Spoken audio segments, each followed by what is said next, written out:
ঘরে ঘরে এমন অজস্র আবু জেহেল আছে। এক প্রবাসী ছেলে বাবাকে এই মুহূর্তে মেসেজ দিছে, বাবা আমি আপনার জন্য 20,000 টাকা পাঠাইছি। আপনি ডাক্তার দেখাবেন, ওষুধ খাবেন এবং ফলমূল খাবেন। সাথে একটি গোপন নাম্বারও দিছে টাকা ওঠানোর জন্য। তিনি আরো লিখছেন যে আমি গোপন একটি নাম্বার দিছি, ওই গোপন নাম্বারে টাকা উঠাবেন এবং সাথে এনআইডি কার্ডটাও নিয়ে যাবেন। ওই পিতা এনআইডি কার্ড নিয়ে চলে গেলেন টাকা ওঠানোর জন্য ব্যাংকে। পিতাকে দেখে ব্যাংকের কর্মকর্তা বললেন, আপনি একা আসছেন কেন টাকা ওঠানোর জন্য? আপনার একা আসা উচিত হয় না। প্রবাসীর পিতা অনেক অসুস্থ এবং বয়োজ্যেষ্ঠ।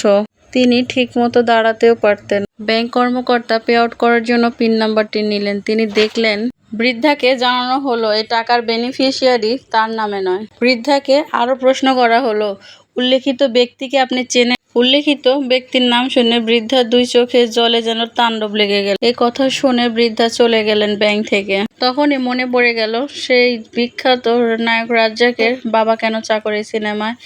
আমার মতো এমন সুখী নয়তো কারো জীবন। কিছুক্ষণ পরে মধ্যবয়সী একটি ভদ্রলোক আসলেন ওই ব্যাংকে এবং তিনি টাকাটা উঠিয়ে নিলেন। তখন ওই ব্যাংক কর্মকর্তা জিজ্ঞাসা করলেন, প্রবাস থেকে যে টাকা দিয়েছে উনি আপনার কে হয়? মধ্যবয়সী লোকটি বলল, আমার জামাই হয়।